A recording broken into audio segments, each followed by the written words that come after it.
আমাৰ বাপ বান্ধৱসকল আৰু আই মাতৃসকল, আপোনালোকলৈ কিন্তু মোৰ এটি অনুৰোধ আছে। আপোনালোকলৈ নিবেদন কৰি মই এইটোহে ক'ব বিচাৰিম, আপোনালোকে যদি মুক্তি পথলৈ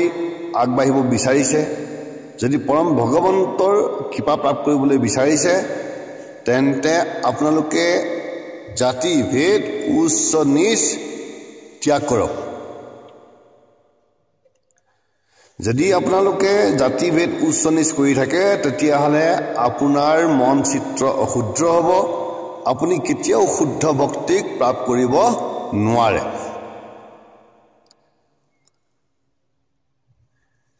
আজি আপোনালোকে নিশ্চয় দেখিছে আমাৰ সমাজত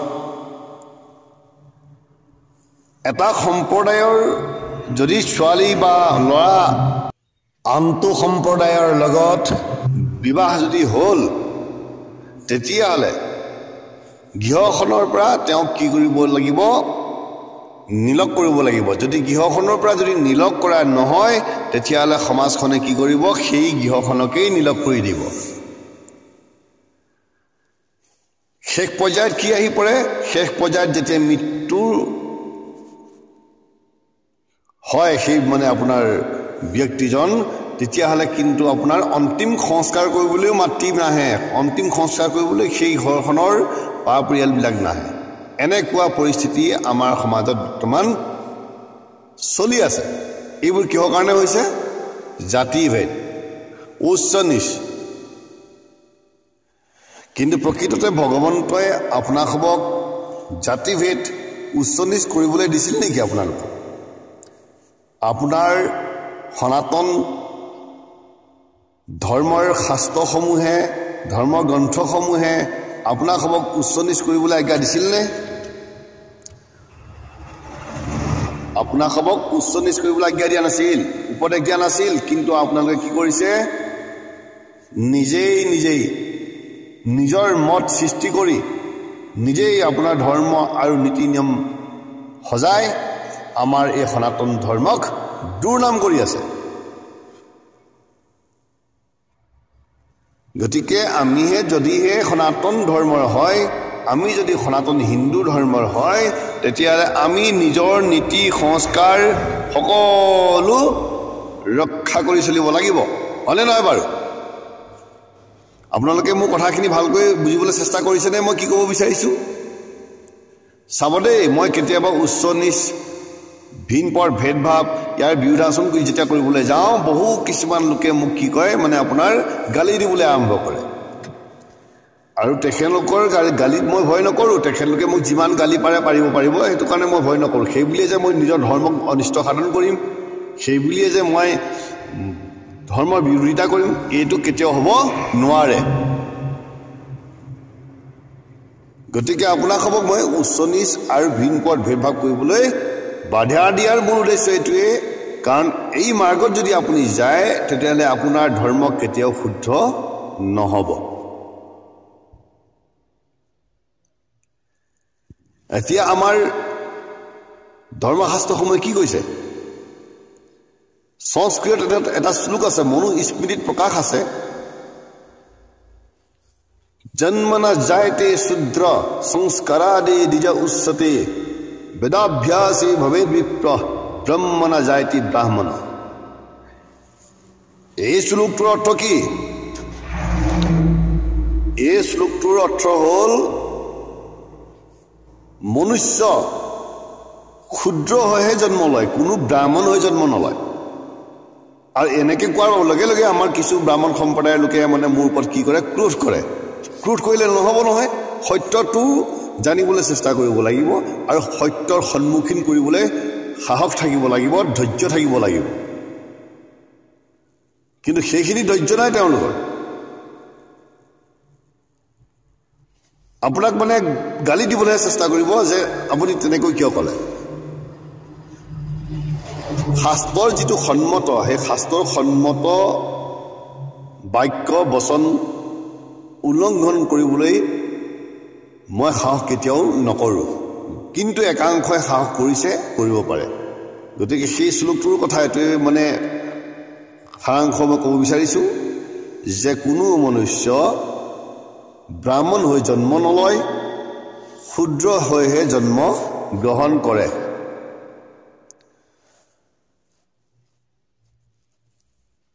সংস্কাৰাদে নিজ উচ্চতে যেতিয়া সেই ব্যক্তিজন বা জন্ম হোৱাৰ পিছত সংস্কাৰ হয় সংস্কাৰমুখী হয় সংস্কাৰমুখী যেতিয়া হয় তেতিয়া তেওঁক দ্বিজ বুলি কয়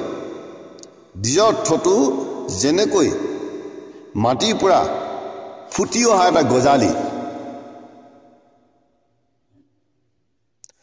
বেদাভ্যাসে ভবেদ বিপ্ৰ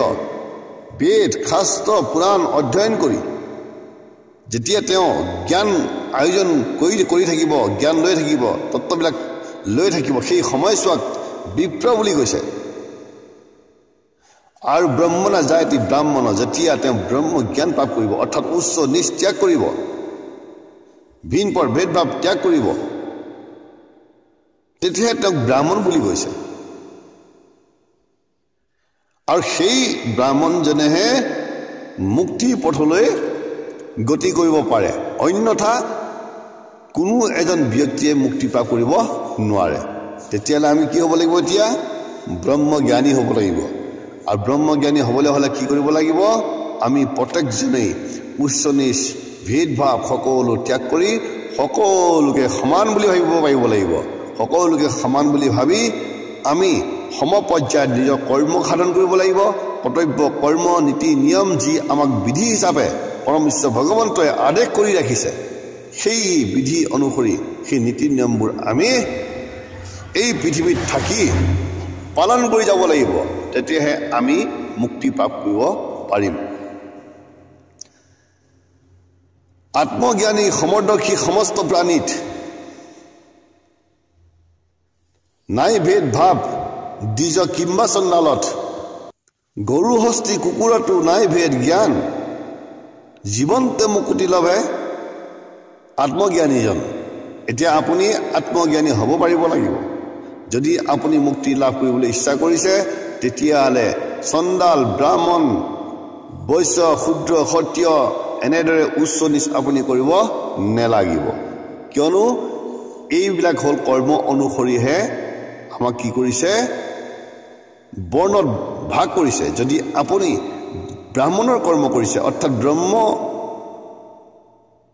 পৰম ভগৱন্তৰ গুণানুগ কীৰ্তন প্ৰচাৰ বা শিক্ষা বা দীক্ষা এই কৰ্মবিলাক যদি আপুনি কৰিছে তেতিয়াহ'লে আপুনি ব্ৰাহ্মণ যদি সেই কৰ্মখিনি আপুনি কৰা নাই তেতিয়াহ'লে আপুনি ব্ৰাহ্মণ নহয় গতিকে ব্ৰাহ্মণৰ পুত্ৰ যে ব্ৰাহ্মণ হ'ব এইটো কেতিয়াও শাস্ত্ৰই সন্মতি দিয়া নাই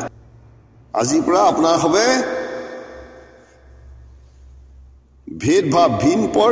জাতি ভেদ নকৰিব তেনে যদি কৰিছে তেতিয়াহ'লে আপোনাৰ মুক্তি মাৰ্গটো বন্ধ আছে সনাতন সংস্কাৰত তেনে শিক্ষা দিয়া নাছিল কিন্তু আমি সেইবোৰ নিজে বনাই লোৱা সংস্কাৰ এতিয়া চাওক আমি এতিয়া এঘৰৰ ছোৱালী এজনী যদি ব্ৰাহ্মণৰ হয় যদি ক্ষত্ৰিয় বা শূদ্ৰই লৈ গ'ল তেতিয়াহ'লে আমি এতিয়া মানে কি হ'ব নোৱাৰোঁ সিহঁতক মানে বিবাহখন আমি পাতিব নোৱাৰোঁ আৰু তাতেই আমাৰ সমাজৰ মাজতে কেইজনমান মহাজ্ঞানীয়ে কি বুলি ক'ব যে হয় হয় মই বিয়া পাতিব নোৱাৰিম কাৰণ বেলেগ জাতৰ ছোৱালী আনিল তাই হয়নে নকয় বাৰু কয় হয়নে এতিয়া মই আপোনাক এটা উদাহৰণ দিওঁ ভীম কোন আছিল ক্ষত্ৰিয় বংশৰ আছিল নহয় জানো ভীম আছিল ক্ষত্ৰিয় বংশৰ কিন্তু তেওঁ বিবাহ কৰিল কাৰ পৰা ৰাক্ষস কুলৰ পৰা তাক হিৰম্বাক বিয়া পাতিছিল হয়নে নহয় আৰু সেই হিৰম্বা আৰু ভীমৰ পুত্ৰৰ নাম আছিল ঘটোৎকচ এতিয়া আপোনালোকে এই কথাটো চিন্তা কৰক যেতিয়া হিৰম্বা আৰু ভীমৰ বিবাহ হৈছিল তেতিয়া ভীমৰ মাতৃ কুন্তীয়ে বাধা দিছিল নে তেওঁলোকৰ ককাই ভাই বাধা দিছিল নে যে ৰাক্ষস কুলৰ ছোৱালীজনীক তুমি কিয় বিয়া পাতিবা এনেদৰে কিবা বাধা দিছিল জানো নাই দিয়া তেতিয়াহ'লে সেই যুগতেই আপোনাৰ ব্ৰাহ্মণ বৈশ্য শূদ্ৰ ক্ষত্ৰিয় এইবিলাক কুলৰ লগত কোনো ভিন পৰ ভেদভাৱ নাছিল এতিয়া আপোনালোকে ক'ৰ পৰা পালে আপোনালোকে পালে ক'ৰ পৰা এইটো তেতিয়ালৈ নিজে বনাই লোৱা নহয় জানো আৰু যদি এইটো অসত্য হয় তেতিয়াহ'লে আপোনালোকৰ সেই মহাভাৰতখন বন্ধ কৰি থৈ দিয়ক সেই গ্ৰন্থখন আপোনালোকে কিয় পঢ়ায় নহয় জানো আৰু এটা আপোনাক উদাহৰণ দিওঁ পৰাশৰ মুনি ব্ৰাহ্মণ আছিল বুলি আমি সকলোৱে কওঁ নহয় জানো পৰাশৰ মুনি ব্ৰাহ্মণ আছিল সেই পৰাশৰ মুনিয়ে কাক বিয়া পাতিছিল কৈৱৰ্ত কুলৰ মৎস্যগন্ধা হয়নে বাৰু মৎস্যগন্ধাৰ লগত দৈহিক মিলন ঘটাৰ বাবেই বেদ ব্যাসৰ জন্ম হয় এতিয়া শাস্ত্ৰত কৈছে যে এটা কুলৰ ছোৱালী অন্য কুলৰ লগত যদি বিয়া দিয়া যায় বা এটা কুলৰ ল'ৰা অন্য কুলৰ ছোৱালী যদি বিবাহ কৰে তাৰ পৰা যিটো সন্তান জন্ম হয় সেইটো বোলে হেনো বৰ্ণশংকৰ এতিয়া আপুনি বেদ ব্যাসক কি বুলি ক'ব বৰ্ণশংকৰ বুলি ক'বনে নক'ব এতিয়া কাৰণ পৰাশৰ মুনি আছিল ব্ৰাহ্মণ আৰু মৎস্যগন্ধা আছিল কৈৱৰ্ত কুলৰ নাৱৰীয়া এতিয়া বেদ ব্যাস কোন হ'ল বৰ্ণশংকৰ হ'ল নে নাই এতিয়া তেওঁ জানো 4 বেদ 14 শাস্ত্ৰ 18 পুৰাণৰ ৰচনা কৰা নাই কৰিছিল হয়নে এতিয়া সেই 4 বেদ 14 শাস্ত্ৰ 18 পুৰাণৰ জ্ঞানকে জানো ব্ৰাহ্মণসকলে লৈ থকা নাই সত্যই লৈ থকা নাই ক্ষুদ্ৰই লৈ থকা নাই সকলোৱে লৈ আছে তেতিয়াহ'লে ইয়াত উচ্চ নিচ কৰিবলৈ আপোনালোকক অধিকাৰ দিলে কোনে তাৰমানে আমি কি কৰিছোঁ এতিয়া নিজে বনাই লৈছোঁ তাৰমানে আমাৰ বংশটো মানে ওপৰত থাকিব লাগিব তললৈ নামিব নোৱাৰিব গতিকে এনে ভাৱ লৈ পেলাই যদি আমি ভক্তি কৰিছোঁ তেতিয়াহ'লে আমি মুক্তিৰ মাৰ্গটো প্ৰাপ্ত কৰিব নোৱাৰিম এতিয়া ৰামায়ণ কোনে লিখিলে ৰামায়ণ লিখাজন কোন এতিয়া ৰামায়ণ লিখাজনো কিছুমানে ব্ৰাহ্মণ বুলি ক'ব ৰামায়ণ যেতিয়া লিখিছিল তেওঁ তেতিয়া তেওঁ এজন শূদ্ৰ আছিল শূদ্ৰ সেই শূদ্ৰই কি কৰিছিল ৰামায়ণ লিখিছিল সেই ৰামায়ণখন জানো এতিয়া ব্ৰাহ্মণে পঢ়ি থকা নাই সত্যই পঢ়ি থকা নাই ক্ষুদ্ৰই পঢ়ি থকা নাই তেতিয়াহ'লে জাতপাত কিহৰ কাৰণে জাতপাত কৰি আছে আপোনালোকে অৰ্জুনে গৈ পেলাই নাগকুলৰ ছোৱালী বিয়া পাতিলে তাতো কোনো বংশই তেওঁলোকক বাধা দিয়া নাছিল আপোনালোকে বাধা কিয় দিছে তেতিয়াহ'লে আমি জানিব লাগিব অজ্ঞসকলৰ কাম এইবিলাক অজ্ঞসকলে নজানিহে জাতপাত কৰে আৰু নজানিহে ভিনপৰ উচ্চ নিচ কৰে ঈশ্বৰ ভক্তি জ্ঞান নাই সেইবাবে এনে কৰ্ম কৰি সমাজক বিশৃংখলতাৰ সৃষ্টি কৰিছে আই মাতৃসকলে ভালকৈ শুনিছেনে মোৰ কথাটো বাপ বান্ধৱসকলে ভালকৈ নিশ্চয় শুনিছে আৰু যদি মোৰ এই বাক্যবিলাক আপোনালোকক বেয়া লাগিছে যদি মই আপোনালোকক মই ভুল প্ৰকাশ কৰিছোঁ বুলি ভাবিছে তেতিয়াহ'লে আপোনালোকে মোক প্ৰশ্ন কৰিব পাৰে মই ইয়াৰ উত্তৰটো আপোনালোকক দিম আৰু উত্তৰটো মই কি দিম আপোনালোকক দিলোৱেই মহাভাৰতত যিবোৰ প্ৰকাশ আছে তাকেই আপোনালোকক প্ৰকাশ কৰিছোঁ যদিহে মোৰ বাক্যবিলাক আপোনালোকে ভুল বুলি ভাবিছে তেতিয়াহ'লে আজিৰ পৰাই মহাভাৰতখন আপোনালোকে বন্ধ কৰি থওক কোনোদিন নপঢ়িব গতিকে উচ্চ নিচ ভিন পৰ ভেদভাৱ কৰি মানৱ জাতিত অনিষ্ট সাধন নকৰিব অন্যথা আপুনি যিমানেই হৰি কীৰ্তন নকৰক আপুনি যিমানেই শ্ৰৱণ কীৰ্তন নকৰক আপুনি যিমানেই হৰি ভক্তি নকৰক যিমানেই শিৱ ভক্তি নকৰক আপুনি নৰকত যাবই লাগিব এইটো চিৰন্তন সত্য আৰু এইবোৰ সত্য কথা কোৱাৰ বাবেই মই বেয়া যদি মই আপোনাৰ সত্য কথা যদি মই ক'লোঁ তেতিয়াহ'লে একাংশই কি কৰি উঠে জাগৰণ খাই উঠে কিন্তু মই সেই তেওঁলোকক প্ৰশ্নহে কৰিব বিচাৰোঁ যে আপোনালোকে যে মোৰ সত্য কথা শুনি পেলাই যে মোক অভিযোগ কৰে আপোনালোকে প্ৰমাণিত কৰি দেখুৱাওক যে মই ভুল প্ৰকাশ কৰিছোঁ নহয় জানো আৰু গীতাটো কৈছে আপুনি শ্ৰীমদ ভাগৱত গীতা পঢ়ক শ্ৰী শ্ৰী শিৱ গীতা পঢ়ক তাতো সেই একে কথাকে আমাক উপদেশ দি কৈছে কি বুলি এই ৰাম ক্ষুদ্ৰ হৈ জন্ম লয়ে যতে কমনুষ্য সংস্কাৰ ৰূপবিধ ধাৰণে দিজ বেদ অধ্যয়ন কৰি বিপ্ৰণামে খ্যাত ব্ৰহ্মক জানিয়া নৰ ব্ৰাহ্মণ প্ৰখ্যাত। এই পথাকিয়ে সেই একেটাকে বুজাইছে যে ব্ৰাহ্মণ বৈশ্য শূদ্ৰ ক্ষত্ৰিয় এই চাৰিটা জাতি বা চাৰিটা বৰ্ণ বুলি যে আমি প্ৰকাশ কৰি আছো, এইটো জনমজাত নহয়,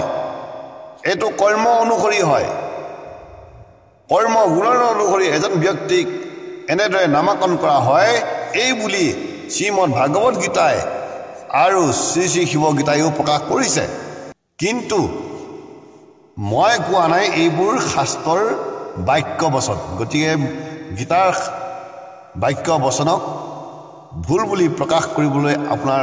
সাহসো লাগিব, নহয় জানো?